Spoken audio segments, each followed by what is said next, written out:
Hello and welcome back to the Villa Filler podcast. I'm here as always, my good friend Dan Wiseman. Dan, we're in good spirits today. Not only is the World Cup done, it's out of the way, finito. The Premier League is returning. We've had Carabao Cup action. But we've hit 6,000 subscribers. So at the top of the podcast, just want to give you guys a massive shout out. We did say if we reach 6K before the end of the year, we'd give away a shirt. So that will happen. Don't you worry. We'll probably sort that out in the new year, and there'll be sort of details on how to sort of like enter. But obviously, everybody who's subscribed is eligible to win. So we'll work out the sort of the details on that in the new year. Don't worry, we've not forgotten. But mate, Premier League is back. I think before this we should probably talk about before we like actually preview it. There was a behind closed doors game yesterday, and I just think. And I tweeted about it. I just think we need to be patient. I saw a few, and it was only a few people. I'm not sort of blowing this way out of proportion because it doesn't need to be. But there was like a vocal minority of people that were losing their mind that we lost 2-0 in a behind closed doors friendly against Everton. One thing I would say, and with like no disrespect at all intended, Ludwig Augustinson and Robin Olsen played in that game. I don't like digging out players, but like it quite clearly wasn't the full 11 because we haven't got everybody back yet. Emmy is God knows where he is and what state Emmy's in right now. But he's having a nice time. I sort of mentioned this towards the back end of the last podcast, mate, about it getting getting worse before it gets better. I just think we need a little bit of patience, and like the result against Brighton and the performance against Manchester United and everything like that, and even the result against Manchester United in the league, it was almost a fluke, right? It was almost a fluke because these players, they have to break these old habits. They have to relearn better habits. There's so much information that, it's been well documented by the likes of Mings that these guys are taking on board. So like it's going to be another sort of 6 to 12 months before we properly see Unai ball where it's sort of all they can think about when they're eating the cereal or when they're laying in bed, sleepless nights. All they're thinking about is that pass out to the fullback or whatever. We're going to need a bit of time, is what I'm saying. Yeah, I think you're right, mate. Yeah, shout out to us on the 6K before I get into a ramble.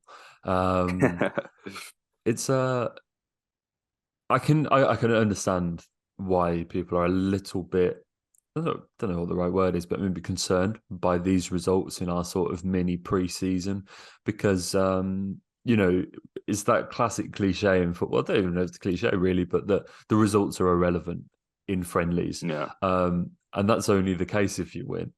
If you lose, the results matter. The results do matter because ultimately, when we see these behind closed doors friendlies, all we often get is the result, and we have no other means on which to judge the game. So we don't know if Villa played well yesterday, if Villa played badly yesterday, and so all you're left to do is to judge a 2-0 scoreline. I can see why it's easy to sort of be a little bit worried by that, but ultimately it all comes down to Boxing Day, and that's what we're here to preview, mate. It's one where if we go and put in a good result on Boxing Day, who knows, maybe even get a result ourselves, then it's all out the window. But I think you made a really good point in that I think you need to consider this a totally new start. It feels like that, though that Brighton game feels an age ago. And I actually saw a tweet that we put out at work yesterday about the Notts Forest result. They got a big win at Blackburn, and Jesse Lingard scored in that game. And it was like Jesse Lingard now has 3 goals in his last 4 starts for Nottingham Forest, and I'm like, can you consider are we carrying on these stats? Do you know what I mean? Like, because it's been so long, and it does feel like that now. And I think the Villa boys have had to put a lot of work in, and it all comes down to Boxing Day, mate, and it all comes down to that game, and that's ultimately the test as to whether the last month of pre-season, whether these sort of iffy results are completely forgotten or if they're now a major point. Because if we go and get battered in that game all of a sudden as well, look how bad the training camp was, look how badly the results went. Do you know what I mean? And so there's an onus on Emery and on the players to make sure that we do go out and at least put in a good performance. But I still believe that there's a good feel-good factor around the club, and I still do feel that. I mean, regardless of how your team doing, Boxing Day is always a special occasion. Everyone's in that festive spirit, especially when it's at home. It's a big team like Liverpool coming to town, and I think when you add the break on to and everything like that, and obviously I'm sure we'll get onto it, but it looks like Emmy won't be there, but Matty Cash will. And to welcome him back properly, obviously, I know he played in the Villarreal friendly, but to a full house will be great. So I'm sure the positivity will be there regardless. But we do need to go and put a good performance. Absolutely. It is so weird though, mate, in it. It's like a new season. It's a completely new season. As you say, Yes, nothing totally. matters. Nothing matters from before. Like there's been a month off. A lot can happen in a month. A lot can't happen in a month as well. Like it's important to say that. Like we could pick up exactly where we left off. And I think it'll not necessarily from a Villa perspective, but it's going to be interesting to see how your Newcastle's pick up after this, because they had a really strong start to the season. And even like your Leicesters too, who probably started the season not how they'd have imagined, but sort of towards the end of before the World Cup break, started picking up a few results. Things start looking a bit more positive, and sort of how that momentum goes. That's going to be really interesting to see. And I think, like, if we're being completely honest and realistic, like you don't want to play Liverpool at any time, but I think we've probably caught them at a really good time considering the break. And they've had a fair few players who were on World Cup duty. Obviously, Alisson, Trent, Alexander-Arnold didn't really play. Virgil van Dijk, him and Alisson both made it to the quarters. Fabinho didn't really play all that much. Was he even in the squad? I don't think Fabinho was in the squad, was he? I know Firmino certainly wasn't in the squad, but you got your Darwin Núñez's, Thiago Alcantara's of the world. They've definitely had more players away than us, but I think if you're looking at how long they've had to rest, I don't think it's a worry. Like the only one from a I can Liverpool think that would be a worry is Konate. Yes, but he didn't play in the final, did he? It was with Meccano. No. So I think Konate might be the only absentee there. And obviously we saw Mbappe came back 2 days after the final as well. So Konate will be straight at Melwood as well, because he can't have none of these French lads can have Mbappe making them look bad.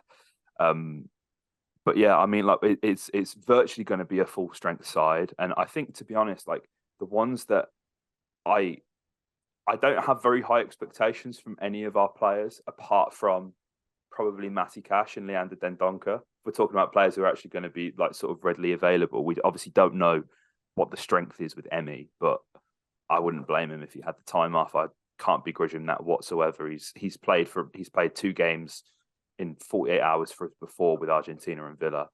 He's won the World Cup. This guy deserves a rest, certainly in my opinion. But obviously, Matty played at a pretty consistent level for a decent amount of time, so you would expect him to come back sharper. And I'd imagine he'd relish the opportunity to sort of defend against your Mo Salahs and Darwin Núñez's, and feel pretty good about himself after how he dealt with Kylian Mbappe. I think the sort of, I didn't watch that game live, but I've gone back to watch that one, and then Mbappe did have the better of him more times than not, but he got a few blocks in, got a few tackles in that game on him as well, and you're going to feel on top of the world when that happens. So I think in terms of like the sort of the level of fitness, ability that we're going to get Boxing Day, I expect the absolute most from Matty Cash and Leander as well. I mean, Leander only played 3 games, right? And sort of his minutes were kind of here, there, and everywhere, playing as a right back, all this kind of stuff. But I still expect him to be fresher. I don't know if he'll play, because we've seen that Kamara and Luiz partnership a fair bit in this sort of mini pre-season. But Cash is what, and it's funny with Cash because, and like, I'm probably going to get pelters for this, but I don't particularly think he's had a brilliant season so far for us. And he's gone away and he's had this fantastic World Cup. So I really hope that this is where he turns it around for himself. And that's not to say that he's been tragic and our worst player at all, but don't get me twisted. But I think the World Cup is going to have done him so much in terms of like self-confidence, which I think is something he definitely needs. Yeah. Oh, well, I think that'll be a case with a lot of the guys, and I think in some cases, I think you can say that maybe not going to the World Cup will have put a fire in the bellies of some players, and I think when you look at sort of take Buendia, who's seen his, and I'm not saying not like he should have gone to the World Cup, but he's seen his fellow Argentine in this Villa squad go to the World Cup and win it. He's, I no doubt, got friends in that camp and they've gone and won it.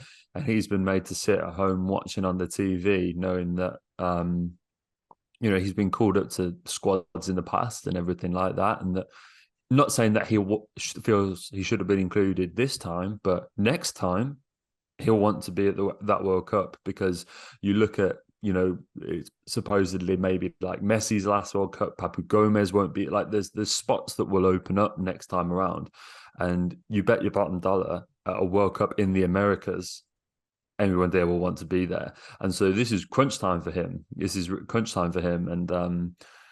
And he'll want to be in that reckoning next time around. So I think there's a case to be made. And I think for some of the boys that are sort of usually on the periphery of the England squad, I think you can say the same for them. There's a lot of players that are going to be playing with a point to prove.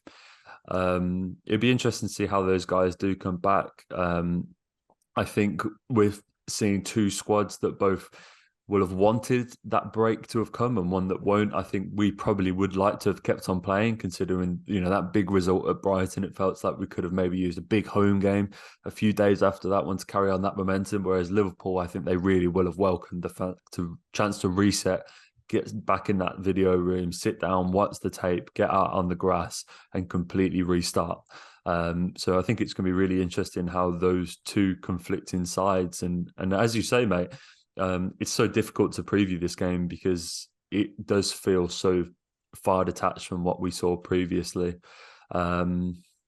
But yeah, I mean, on those Villa boys, I think they'll really will want to come back and play with a bit of a point to prove and show that they've come back fresh from this World Cup. Obviously, they come back into what is not exactly a settled environment either. So they've still got points to prove at Villa. I still don't think Emery has his set 11. He's probably got a better idea of it after this break, but I still imagine there's spots that are more than up for contention. And I think when you go towards the top of the pitch, mate, if I was Ollie Watkins or Danny Ings, I really don't think you can underestimate what a goal could do for their long-term futures in this game.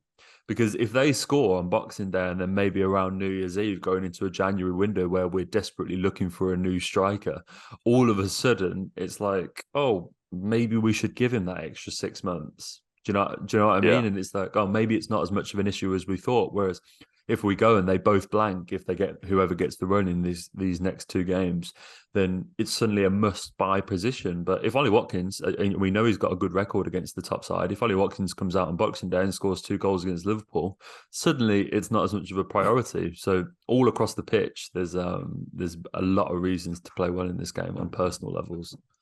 Absolutely, man. Absolutely. It's funny, and I find myself guilty of this as well. So, like, don't if this applies to anyone, like, don't take it personally. But I feel like with the strikers, it's like all or nothing, and like I love both of them, but like for me, like Ollie just hasn't hit the levels that I've expected, or like consistently at least. And like maybe we need to sort of look at that with a more level head. I don't know, but obviously, like, as we sort of mentioned about the Villarreal game doesn't do him any favors. The chances and opportunities that Ollie misses in that game, and it's the same with Ings. And I've argued this point for God knows how long on this podcast. Unless you give Ings a run of 10 games, we won't truly see what he's capable of, because he's never got that. And I'm not talking about like 50 minutes, then sub him off as we did under Gerrard. You know what I mean? Like, and know that as soon as that 50, 60 minute mark comes, Ollie's coming on, or Emmy's coming on, or even Ashley's coming on. Do you know what I mean? To just completely change the shape of the team. Like, this guy needs 10 lots of 90 minutes starting up front with Emi Buendia like in and around him, because he seems to be the only person who can pick out a pass that Danny Ings is looking for that run for. And then we reevaluate there. Like, I don't know how many times I have to sit on this podcast and tell people that Danny Ings is one of, if not the better strikers outside of the sort of big six in the Premier League. Like, that's going to be on my fucking gravestone at this point, mate. I've said that so many times. Like, Danny Ings is his biggest fan, but like, it just feels like we have to make it work because we spent so much money. And like, I don't want to. I mean, I'm not the one who's paid to make these decisions, so I'm glad because I don't know how I'd make it work, other than what I've said: give Danny a run of 10 games and see what happens. But like we've got two £30 million forwards there, mate, and neither of them can score goals at the moment, or score goals consistently enough, which is somewhat concerning. And I think people do have the right to be all or nothing on both of these guys, if I'm being completely honest, because we're not seeing the returns that we should be seeing from Ollie Watkins and Danny Ings. Yeah, no, we're not, mate. And this is where the big question mark is now in the squad. Not long ago, it was over another centre-back. It was over another number 8. And now, you know, we've had the same thing going on with wingers. And I still think that's something we need to address just as a sort of depth option, really. But looking at the number 9s now, Ollie Watkins is good value for 8 or 9, maybe 10 goals a season. Great. Not good enough for where we want to be, unfortunately. Danny Ings at the moment looks about the same, and we know he can break that barrier. We know he can push the 15 mark as he did at Southampton, but he's just not looking like that player anymore. And the problem is that I look at Ollie Watkins. We paid £30 million for him. We've given him 3 or 4 years of Premier League experience, plenty of goals to go along with it. And if we want to sell him, he's not going to go abroad, so we sell to a Premier League rival at upwards of £30 million. So automatically, I think you've got a problem there, because what Premier League club is going to look at Ollie Watkins and go, yes, okay, we'll stump up the 35, 40 million you want for an 8-goal a season striker? Not too many people. And okay, say someone like a Southampton takes a bet on him, and that, you know, that they go and front up the cash, or it's a loan with a view to buy, or whatever it might be. Not only is we sold to a sort of rival in inverted commas, but I've got a funny feeling he'd go and do really well somewhere else. And that's that's the problem. Yeah, I've got this, and so I think with either of them, neither of them are going to go abroad, and neither of them are. Both of them are definitely Premier League strikers. They're not going to drop down a division or anything like that. You're going to have to sell to a rival if you can, at a very big cost. And potentially, more likely than not, I would argue, in the case of Ings, see them have a new lease of life and start bagging in the goals that you couldn't get out of them. And so, yeah, I think it's a really difficult issue. As I've said for the longest time, the best solution is that they start scoring goals. Ultimately, that's the best possible. You know, it's not buying a new £50 number 9 or anything like that. Sorry, £50 million number 9. It's that they start scoring, and there's no better time than right now, mate. Absolutely, man. Absolutely. I know Leeds were interested in Ollie Watkins, and it kind of feels like the perfect fit, right? Because he's got the energy. They also like strikers who don't score goals. Like maybe we could sell him to Leeds. I don't know. I want it to work out for both of them. I really do. But it's like, I think as well, what's difficult, if you look at Ollie, realistically, like, and it shows in the goal records, he isn't a striker. Like, he's consistently hitting 10 or whatever, but wingers do that in the Premier League. Ollie Watkins has played on the wing for Exeter. He's played on the wing for Brentford. Obviously, he's played as a 9 through the middle for Brentford as well. I'm sorry, but if you're not scoring goals, it's kind of hard to call yourself a striker. Do you know what I mean? Like, I do genuinely feel Ollie is better in wide positions because he's got the energy, he's got the work rate. You improve on that final ball a little bit. You take him out of these more high pressure situations where you're between two centre halves, and I think where it's quite clear that he struggles because, as I say, we haven't seen the goals.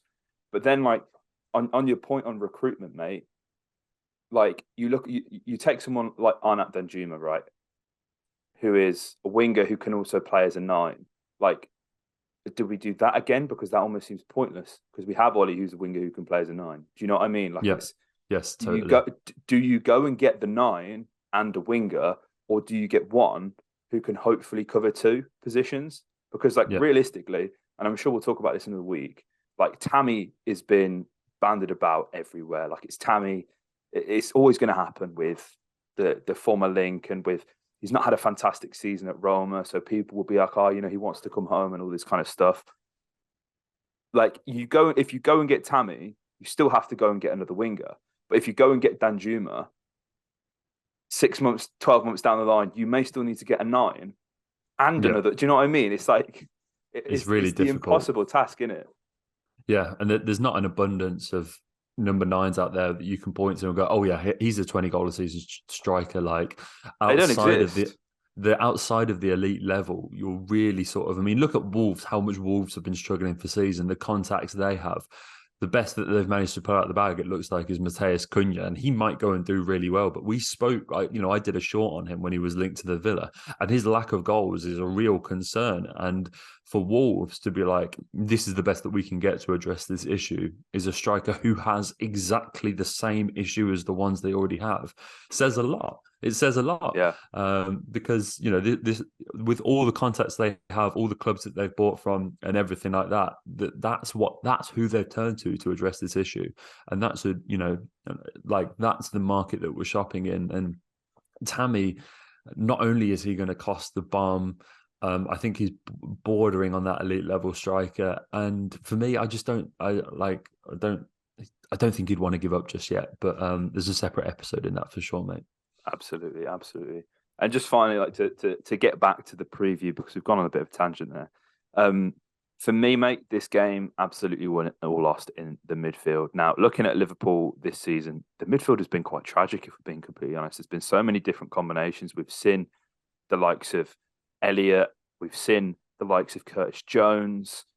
Like, I mean, they took Arthur Miller on loan and he's barely even played. Like, with injuries, Liverpool have struggled a fair bit there. And I imagine I wouldn't be surprised if the midfield three come Boxing Day is Fabinho, Jones, and Milner, which I'd be salivating at if I'm completely honest, especially seeing as how this double pivot progression is happening with Luiz and Kamara.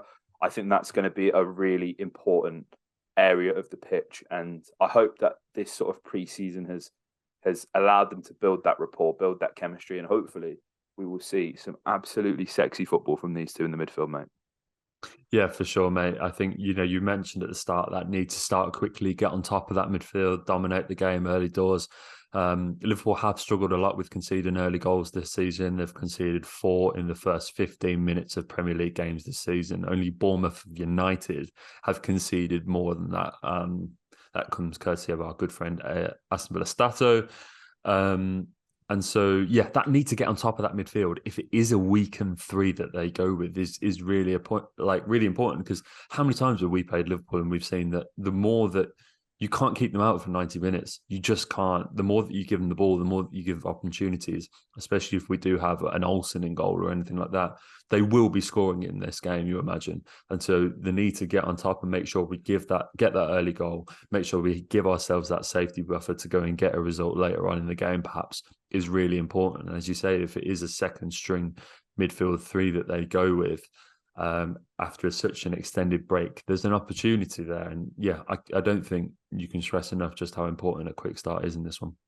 Absolutely, and I honestly think Leon's going to have a really good game here. He's shown in the I games hope so. against the big teams that he can show up. He can turn it on when the lights are on and the cameras are there. You know, he did it against Manchester City. He's become pretty clutch since the sort of departure of Gerrard. And I look at someone like Andy Robertson, who, if we're being completely honest, mate, has been absolutely stinking by his own standards this season. There's just something that's not quite right at Liverpool at the moment. So hopefully we can capitalize on this. And again, it's a new season. It's essentially a new season, right? So this could all be long forgotten and Liverpool could go on and win the next 15 games. And I wouldn't be at all surprised. But, day zero, that's when you have to show up. That's when the hard work starts. New season starts now.